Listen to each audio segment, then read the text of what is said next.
Testing, testing, testing.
Find some alternate routes. I would think it would be, Yeah, hopefully by that time it should be out.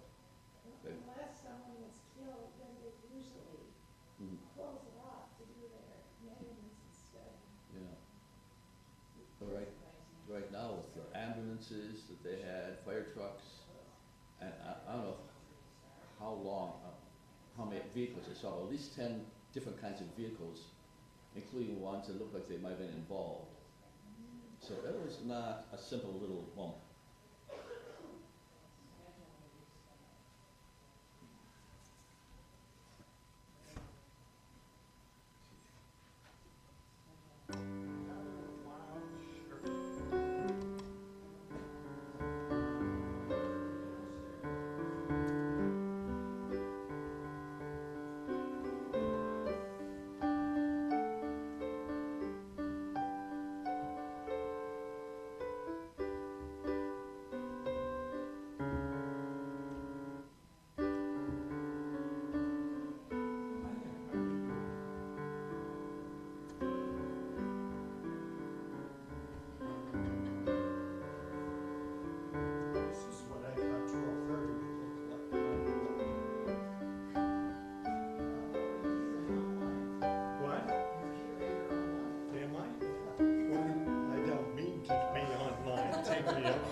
this whole change of time.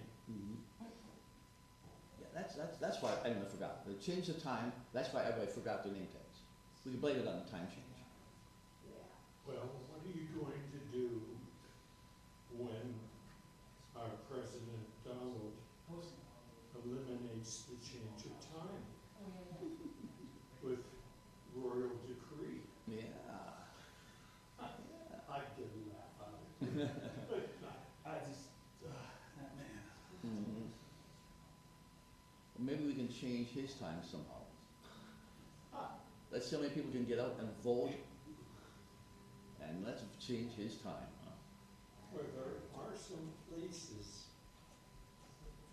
everything, Indiana, I think only has half time Yeah.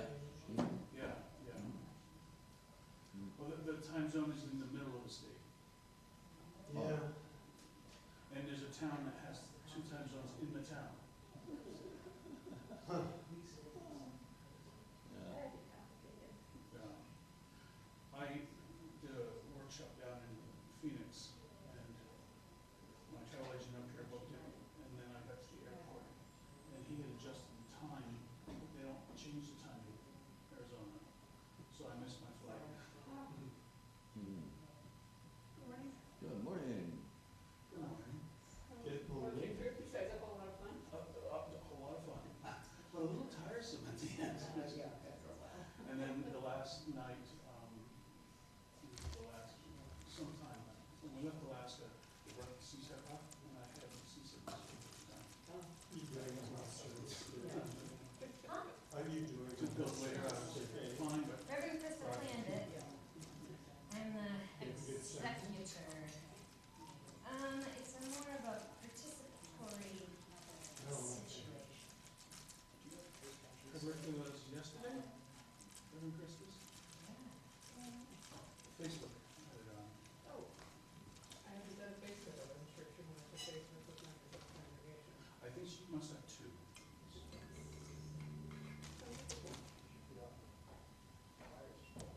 But more and more, the only thing I believe on Facebook are people that I know. Yeah, Yeah. it's an awful lot of real stuff. Yes. And then there's some people that I do know that I don't believe on Facebook. The medical information is what you really need to be suspicious of. Yes. Dr. Facebook is not reliable. Even worse than our Well, opinion. I want the AMA to take away Dr. Oz and Dr. Hall's Yes, licenses. well, they can't, it would be the state regulatory agencies that issue licenses. Okay. In fact, Dr. Oz has been censured once by, I think, the AMA for making all the false claims against Major Williams in the outbreak. So what about the Republicans raising Cain to Fauci and trying to get him to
Good afternoon. Is this mic on? Can you hear me? Yes? Yes, now I can hear me. Good afternoon. My name... Huh? Oh. My name is Anna Landis-Benz, and I use she, her pronouns, and I am a congregant of Merging Waters Unitarian Universalist Congregation. We are a community that draws on the shared values of mindful interdependence, authentic curiosity, and courageous love. We welcome you who are joining us in person and you who are joining us online. It is so good to be together today in all of the ways that we can. If you are with us in person, where we share space at the United Church of Christ, New Brighton, we are so glad that you are here.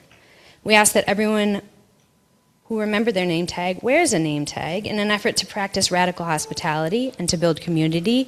There are also some available on the welcome table in the entry area. Per usual, I have a few announcements. We encourage everyone to take care of your body's needs during the service and engage in ways that help you feel connected, including crafting, doodling, fidgeting, etc. There is some stuff on the table that we'll engage with in a bit, but if you need it now, go ahead.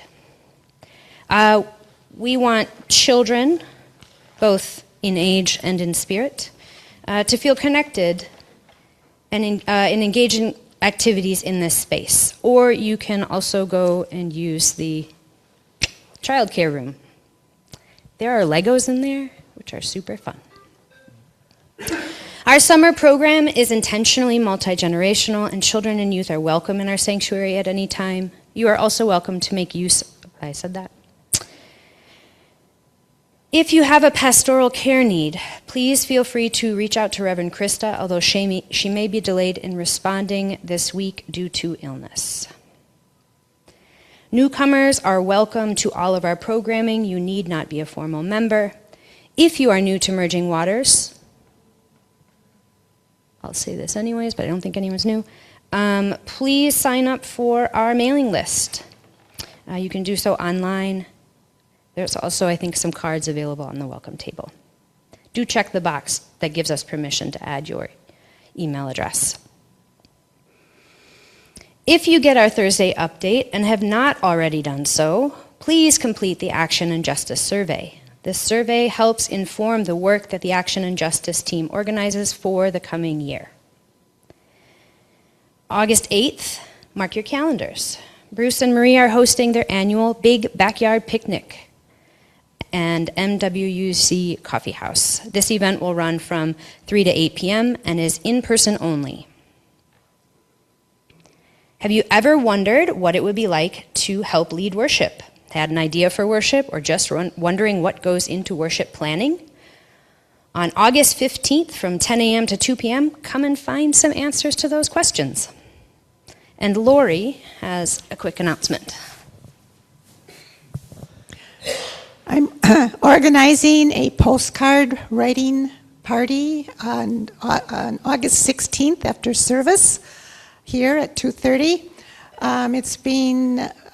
It's through an organization called Environmental Voter Project, which is a nonprofit designed to get non-voting environmentalists to the polls. The postcards are going to people in Virginia. Sorry for the late announcement, but I just got notice that we got 200 postcards. So they'll be shipped this week. We have to be together in a group, supervised me, who have been trained online. It's going to be a little different from the last time in that you can't take the postcards home. And they're very prescriptive what the message is. But I think with maybe 1 or 2 meetings, we can get the 200 postcards ready to be, they need to be mailed September 16th, and the primary voting in Virginia is the 18th. Again, designed to get out non-voting environmentalists out into the non-presidential elections. So let me know if you plan to be there, just so I have enough materials. Can you repeat the date? September 16th at The writing will happen first. August 16th at 2:30.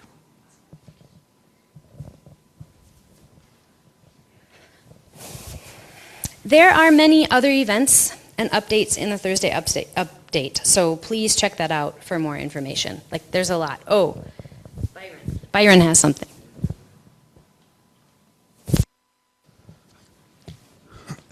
This is a reminder that Charlie Martin's art show became available yesterday, August 1st, and it will be available to be viewed until September 5th. This Thursday, August 6th, from 6 to 8 p.m., Charlie will be at the Creative Flow Art Center for a reception. This show has 40-odd paintings in it, several of which are new since our last show at Pilgrim House. The Creative Flow Art Center is on East River Road, just a little bit north of Osborne.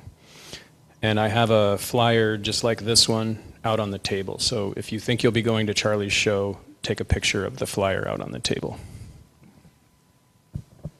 Thank you. Reverend Krista could not be here today, as she and her family are homesick, but she is with us in spirit in the planning of this service. Bruce, our Director of Music Ministry, is at the piano here on site, and members of the choir will help lead hymns from their places, as they wish, which means sing extra loud. Our volunteer tech team includes Katie and Byron Johnson. Katie Johnson and Janice Sancott create the service slides. Oh yes, and Brian, he snuck in after I had written the names in. A special note on today's service. All of our readings and quotes come from this year's UUA Common Read, Love at the Center, Unitarian Universalist Theologies, edited by Reverend Dr. Sophia Vanincourt. Welcome once again to our service today. We hope that these Sunday services provide a time of sanctuary, reflection, connection, and joy. We will light our chalice in person and encourage those of you online to light one at home. Our chalice lighting words are from the essay Love is a Circle in Time by Reverend Rebecca Ann Parker. I need 2 more hands. Thank you. There is a love holding me. There is a love holding all I love. There is a love holding all. I rest in this love. The words for our opening reading are from Reverend Sophia Betancourt. We hold a love greater than we know between and among us, born from all that we hold holy. It takes many of us in community to insist that a better future is possible, to keep faithful to our commitments when we err and falter, and to remind us that we are constantly connected to a hope-filled belief in human goodness and capacity for love, even when we feel furthest from that which is larger than our own knowing.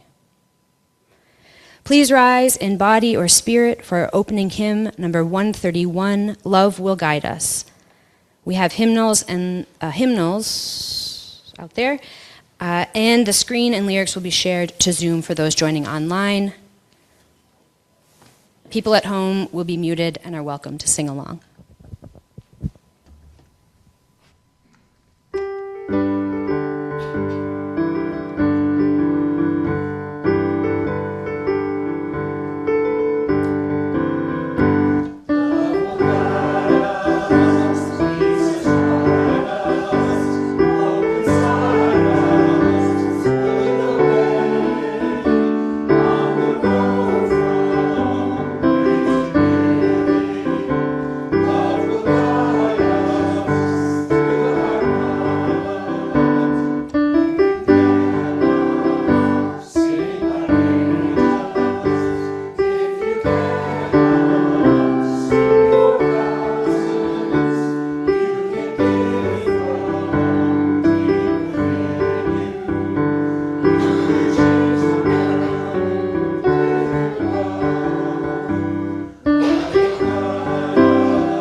Since the beginning of 2026, we have been singing this song, There is a Love, almost every Sunday in response to our joys and sorrows.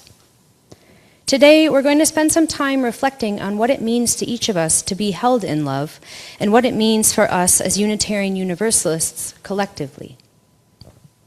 2 years ago, the Unitarian Universalist Association member congregations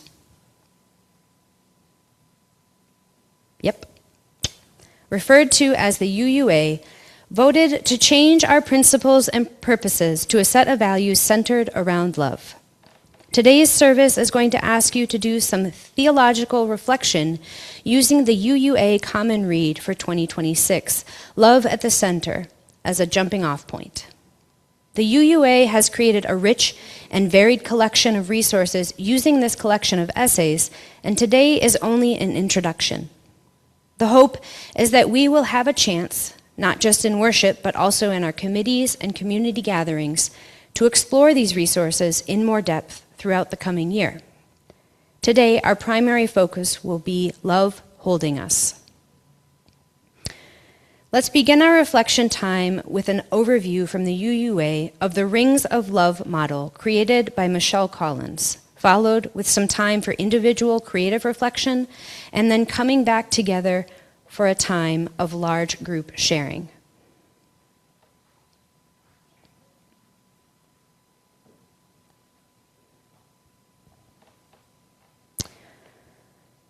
Love at the Center invites Unitarian Universalists to take seriously our claim that love is the heart of our faith, not just our favorite word. The Rings of Love, modeled by Reverend Michelle Collins, shown on the screen, is one way to imagine that claim. drawing on the Article 2 values and the stories and theologies in Love at the Center to show how love's call moves through every part of our lives.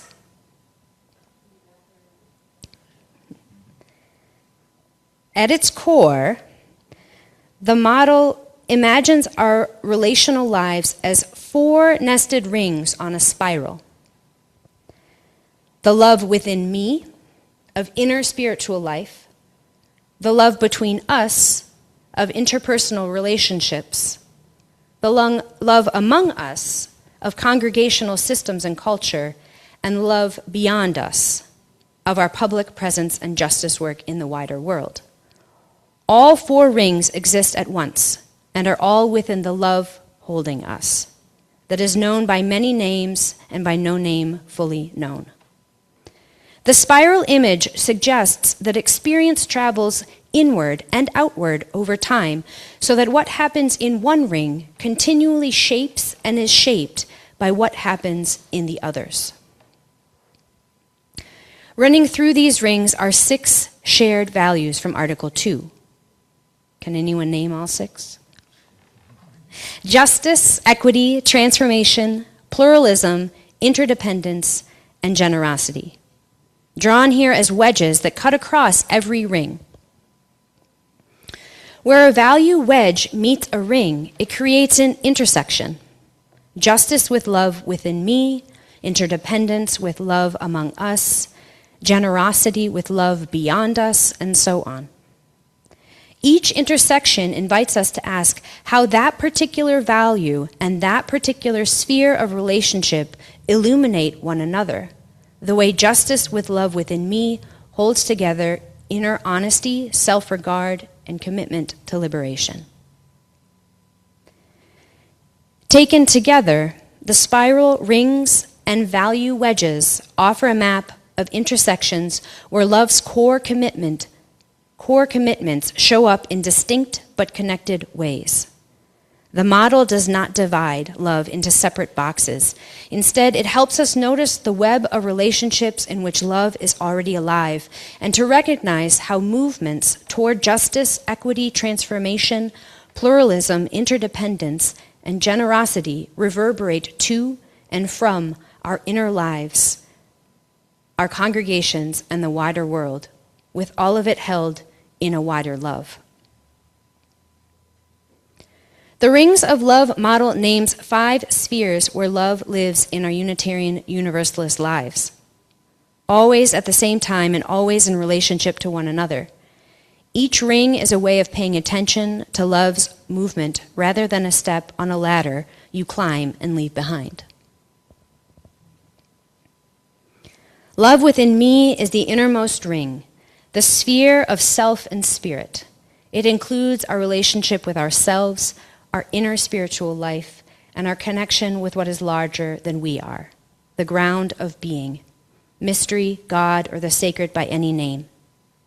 Here, love shows up as self-honesty, self-compassion, spiritual practice, questions that will not let us go, and the slow work of aligning our lives with what we most deeply value. Love between us is the ring of interpersonal relationships. It encompasses families of origin and chosen families, close friendships, pastoral and caregiving relationships, neighbors and neighborhood groups, small groups, and ministry teams where people are known by name and by story.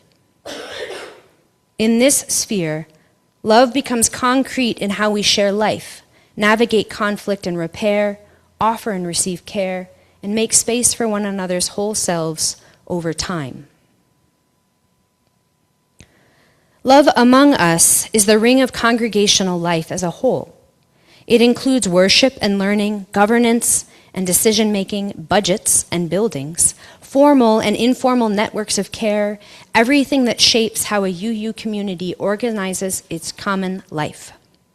Here, love is visible not only in feelings of warmth, but in policies, structures, and cultures that practice shared power, cultivate generosity with our UU institutions, extend welcome across differences, and hold the community through changes and challenges. Love beyond us is the outer ring, the sphere of the congregation and the wider world. It includes justice, ministries, partnerships, public witness, the ways our buildings and resources serve neighbors, offer reparations, and the everyday impact of members living their values in society. In this sphere, love becomes public and risky, asking whether our commitments to justice, equity, transformation, pluralism, interdependence, and generosity reach beyond our own circle and join the larger work of healing and liberation. Love holding us circles back to where we started. It is the ground of being, great mystery, God, Goddess, spirit of life, the organic intelligence of the cosmos, the sacred by any name, but by no name fully known. We access it through direct experience, diverse spiritual practices, the stories and writings of prophetic people, and the wisdom, teachings, and scriptures of the world's religions, including our own. This larger love can ground and guide us, hold us when we falter and fail, bind us with our ancestors and future generations, reminds us we are not alone, and provide healing and hope. So today, we are inviting us to reflect on this last circle, love holding us, knowing that it may also interact with many of the other circles. We have a number of quotes from the various essays in Love at the Center cut out and placed on the table. They kind of look like this. There's a lot of stuff on the table, but they look like this. We also have a document with all of those quotes that we'll put in the link in the Zoom chat for those joining online. These are intended as a spark to get you reflecting, but you won't have time to read them all. There's like 35, so pick one at whim or after you've read a couple, but don't linger too long. After some individual reflection time, we will invite folks who are interested to share with the larger group. Now, you are invited to come up to the table and take a quote from the table. You may also grab some writing or art-making supplies to help you with your reflection, or simply sit with your own thoughts. We're going to take about 10 minutes, and then we will have some time for a large group sharing.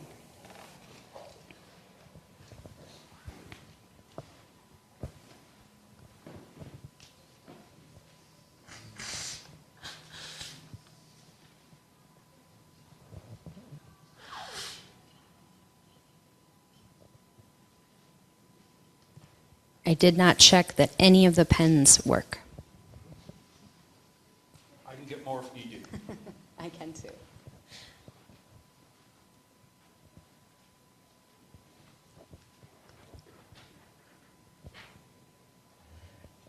So as people settle back down, if you need some questions to help get you started, I'm going to read a couple and I'll read them twice. Where have you experienced our congregation attend to or amplify the love holding us? What shifts in your own experience when you turn your attention and awareness to the love holding us? When you think about a love that holds you, what personal experiences, moments, or images come to mind? I'll read those again, and you do not need to attach to any of them. Where have you experienced our congregation attend to or amplify the love holding us? What shifts in your own experience when you turn your attention and awareness to the love holding us? When you think about a love that holds you, what personal experiences, moments, or images come to mind? We will have about 10 minutes.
Pause our reflection for now and enter into a time of large group sharing.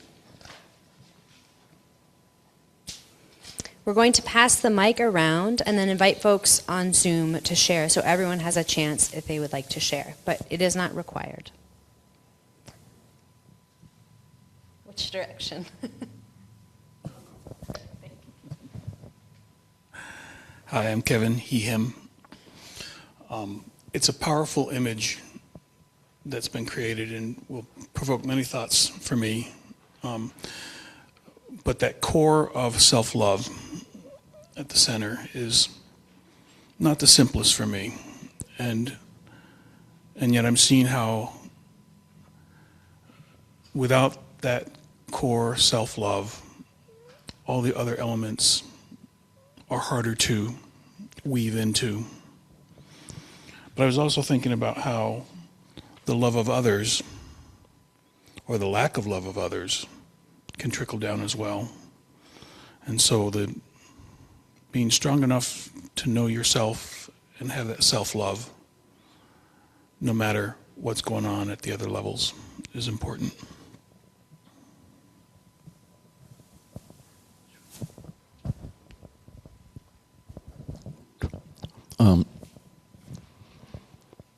I saw this grid on my computer, and I kept looking at and thinking, I really like this mentality on this, the approach on this. And like Kevin said, I took a look at thinking in today's society, love for self, respect for self, taking care of yourself. How does that affect everything else going out? And kind of makes me think how much for the people who are having problems in our society, what did they grow up with? And how can we work around that so we can help society? And then, again, like Kevin said, from outside coming in, like in our politics right now, how that impacts us. We need to take care of ourselves and understand ourselves and understand what love is from all directions. And that's not that easy the way our society is going.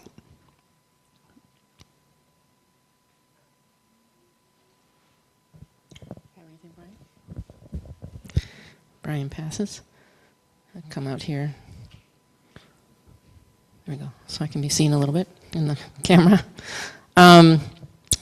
I was thinking about this idea of there is a love holding us. I have a the words make me think that it's like an external love, which I have a hard time, I don't know, envisioning in a sense. There's some external source. And yet when we sing, there is a love holding us, it feels like it is an embodiment of at least the congregation being that love that's that is holding me, that's holding us. So anyway, that's my experience. At first I was going to pass. And then as Katie was talking and I was listening to her, I also had a feeling or a thought that came to me that, you know, the environment, the natural world, I just love. And when I go out into it, or even when I view it from my window, I feel carried by a love returned. And I can't think of a greater love holding me than that.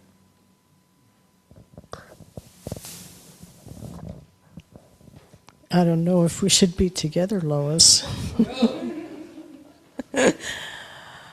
I think of the many layers of nature that are close to us, that are far from us, that were here before we were, not only us individuals, but before the first human ever set foot on the earth. There were so many layers that loved each other and helped each other and cared for each other.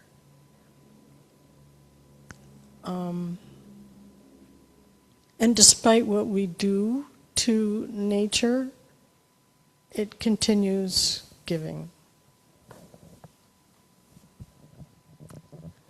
I was going to say something different than what I thought I was going to. I've grown up always talk about, really, that can be a very negative word.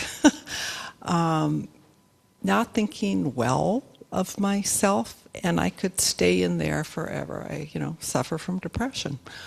But with the help of this community, and I know it's Merging Waters and formerly MSUS, I can get out of it faster. I still experience, because if I try to pretend it's not there, I'm going to have problems, and I know that. But it's so helpful to have this community care and love for me, and love me.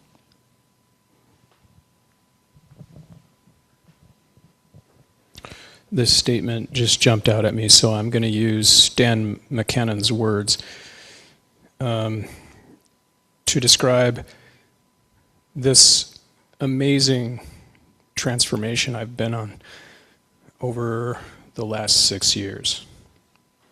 David is in on this, as are others. Where I now understand universal love. And it has really changed this weekly experience. So he wrote, "When I say love is the heart of this church, I mean that I come to church to be reminded that I am part of the love story of the universe."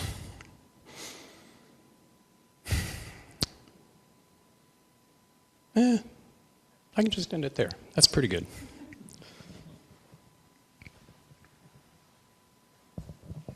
I'm John. Love holding me is the good health I have and the institutions that support that health. Simple things like, which are really not so simple, potable water, solid waste, Medicare, all these first world things that make life comfortable, and by way of that healthy, you don't have to pay much attention to the news to try and figure out how people even get a clean drink of water, much less the health care that I have access to is phenomenal. I saw a urologist, an orthopedic, and a dermatologist in the last month, and their only job for that 15 minutes was to make me better, and that's close to a miracle. And as we seem to devolve into Lord of the Flies, I'm just amazed that there's still a collective society that is trying to do something, and it's important for me to make that connection, and that's why I'm here today, to be among people who see the big picture.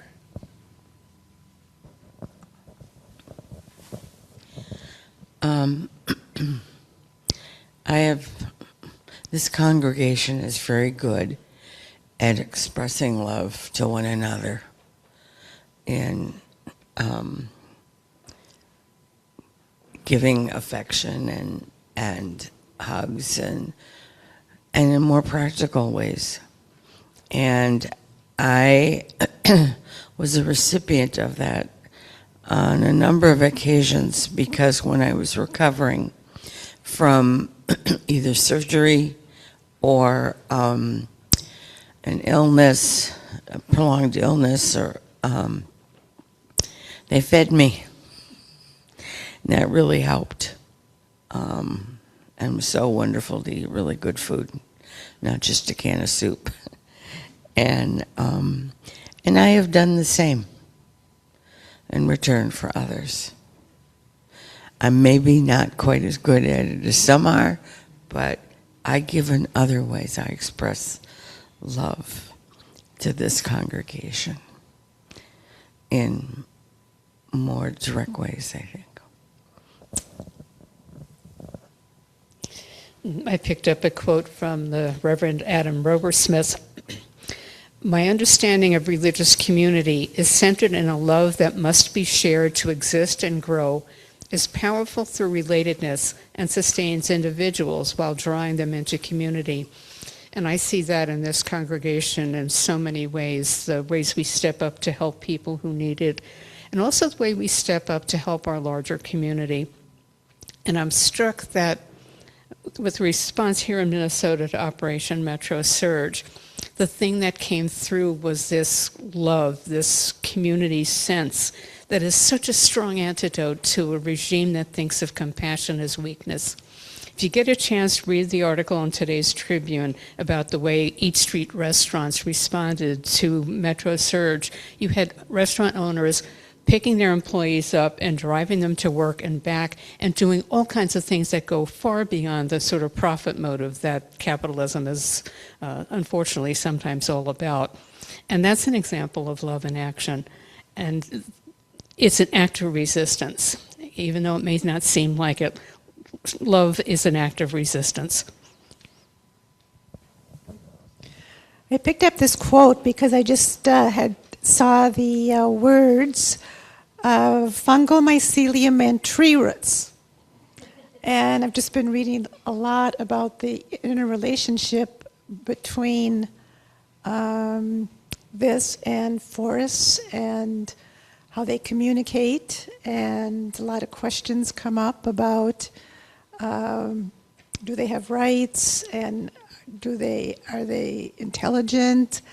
And but then I read this quote. It's also by the Reverend Adam Robersmith, and I don't know what it means. I'd really like to talk to somebody about it. I'll just read a couple of the sentences. Love is relationship at its best, a way of being that requires relational power, a power that values and respects that which it connects. The profound relatedness of fungal mycelium and tree roots, intestinal flora and animals provides mutual benefit and thriving for each. The presence of apex predators can improve the landscape by limiting how prey consume plants, so more plants slow erosion and therefore more water is retained in the soil. This is nothing if not relational. Okay, I get that it's relational, but is he saying that's love? But it kind of, maybe you guys Lois and Ali might have shed a little bit of light for me on your comments about nature sustaining us. But anyway, I think it's an interesting quote, and I'd like to discuss it more.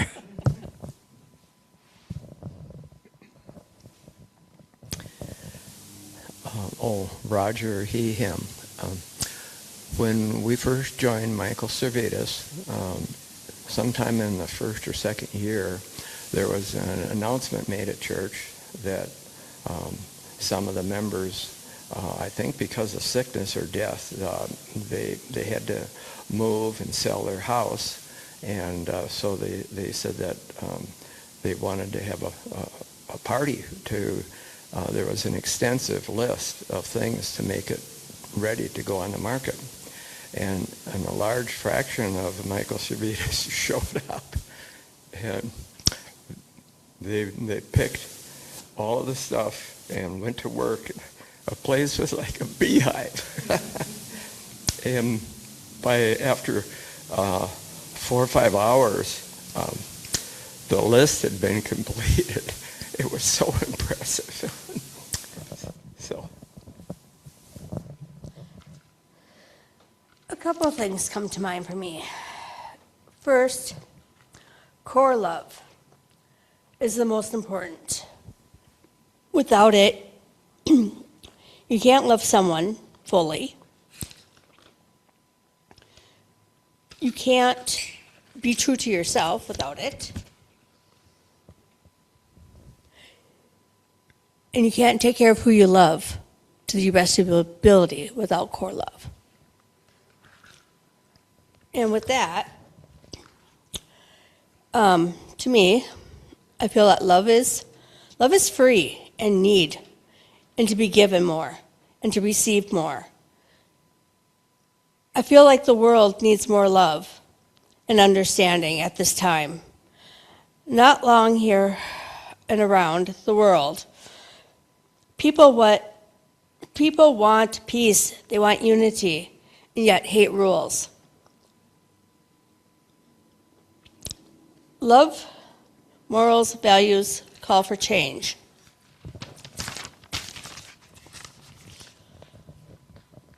Love holds strong. Love holds meaning. Needing each other. Peace. A sense of belonging. Not just watching people hold hands. What is realism behind that? What's beliefs? Do they hold sacred in their hearts?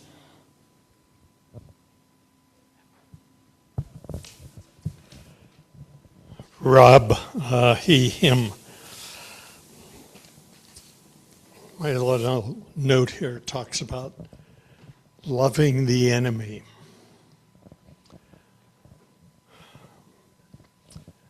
And I grew up always being angry at my older brothers, and I can remember my mother saying, "You have to love your brothers." And I think the concept of loving your enemy is so clearly in today's world so black and white. I mean, I won't get started on about our prince or king or whatever he thinks he is, but this quote is from Ashley Horan, who I met when she was an intern at Unity. And she talks about that loving the enemy is like avoiding doing what needs to be done.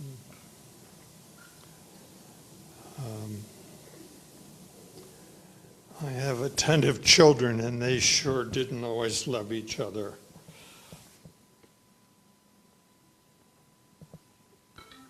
And there's this concept that I've met people who just hate whoever the Vikings are playing. Although they really love the sport.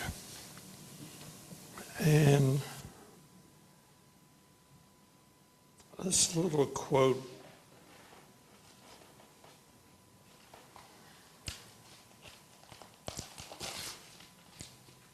says, if we love the enemy and don't do any more, then we're with the enemy as they take on other people.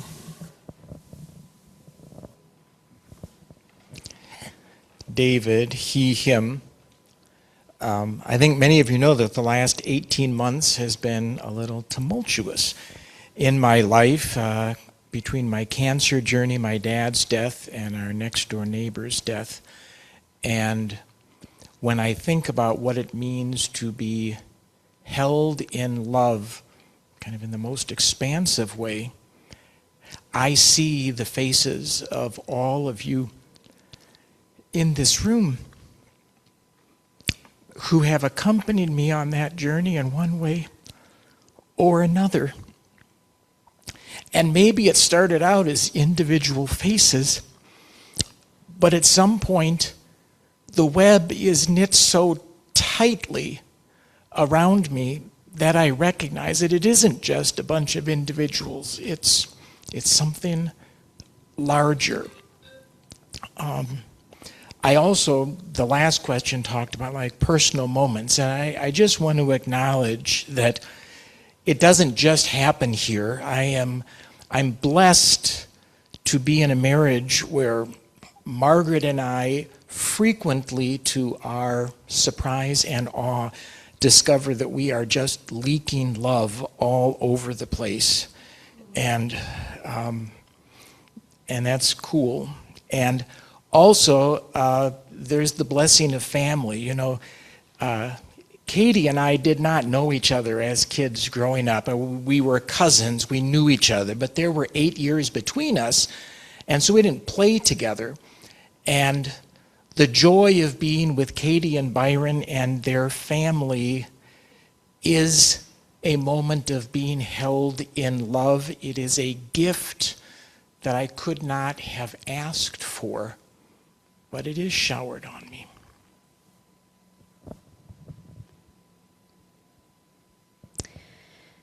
It is a little past 2 o'clock, so if you need to go, please feel free.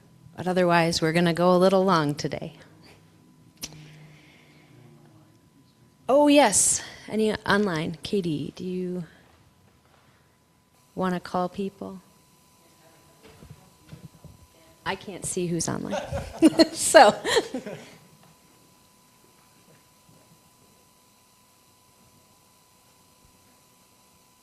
Janice. Thank you, Kevin.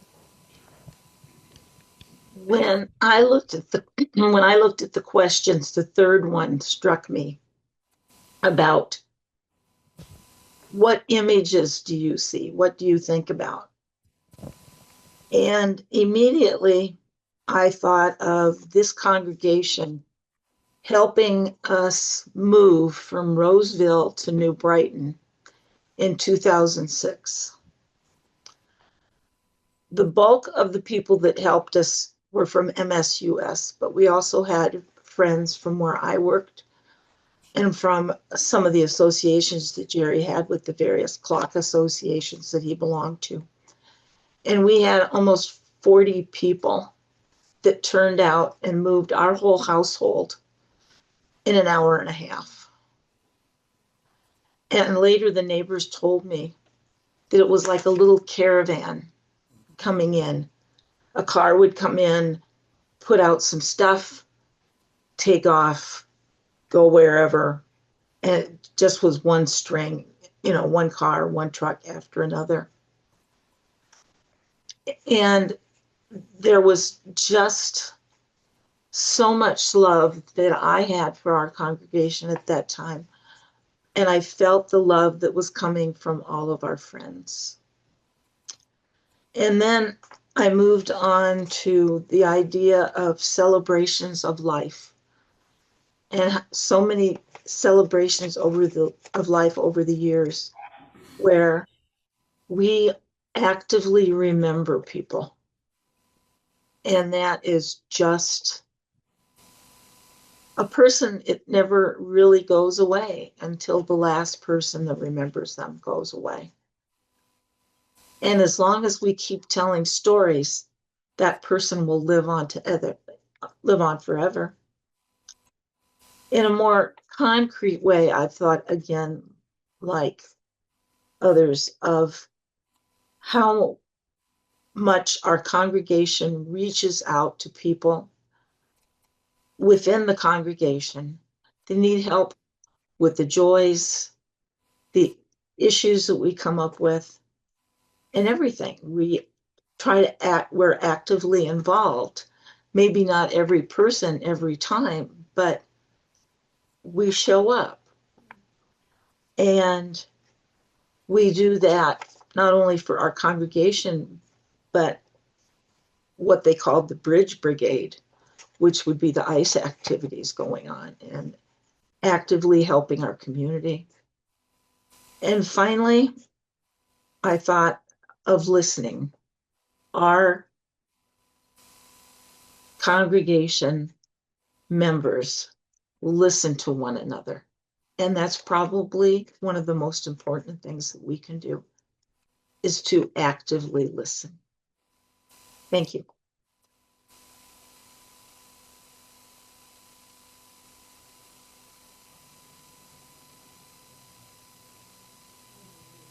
Would anyone else online like to share? If you do, you can raise your hand or unmute.